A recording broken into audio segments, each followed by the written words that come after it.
Tollywood creative director Krishna Vamsi చాలా gap తర్వాత తెరకెక్కించిన చిత్రం నక్షత్రం. సాయి ధరమ్ తేజ్, సందీప్ కిషన్, తనీష్, రెజీనా, ప్రజ్ఞా జైస్వాల్ వంటి యువ నటులతో తెరకెక్కించిన ఈ చిత్రం ఈ రోజే ప్రేక్షకుల ముందుకు వచ్చింది. కమర్షియల్ ఎంటర్టైనర్ గా రూపొందిన ఈ సినిమా ఎంతవరకు ప్రేక్షకుల్ని ఆకట్టుకుందో ఇప్పుడు కథలోకి వెళ్లి తెలుసుకుందాం. సందీప్ కిషన్ ఎప్పటికైనా పోలీస్ ఎస్ఐ కావాలని అందుకు తగిన ప్రయత్నాలన్నీ చేస్తుంటాడు. Pragya Jaiswal powerful lady police officer గా తన విధులు నిర్వర్తిస్తూ ఉంటుంది. ఇక రెజీనా డాన్స్ కొరియోగ్రాఫర్ దగ్గర అసిస్టెంట్ డాన్సర్ గా పనిచేస్తూ ఉంటుంది.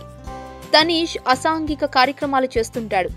సందీప్ కిషన్ పోలీస్ కాకుండానే నేరస్తుల్ని పట్టుకొని డిపార్ట్మెంట్ కి సహాయం చేయాలనే ఉద్దేశంతో పోలీస్ డ్రెస్ వేసుకొని ఓ నేరస్తుల్ని పట్టుకునే ప్రయత్నంలో ఉంటాడు. అదే సమయంలో బాంబ్ బ్లాస్ట్ జరుగుతుంది. దాని గురించి ఇన్వెస్టిగేషన్ చేయడానికి స్పెషల్ ఆఫీసర్ గా సాయి ధరమ్ తేజ్ ఎంట్రీ ఇస్తాడు. ఈ కేసులో సందీప్ కిషన్ పై అనుమానంతో అతన్ని అరెస్ట్ చేస్తారు. అయితే ఈ కేసులో సందీప్ తప్పేమీ లేదని తెలుసుకున్న పోలీసులు అతన్ని వదిలేస్తారు.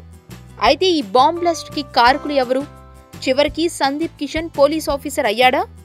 రెజీనాకి సందీప్ కి మధ్య సంబంధం ఏంటి అనేది తెలియాలంటే సినిమా చూడాల్సిందే.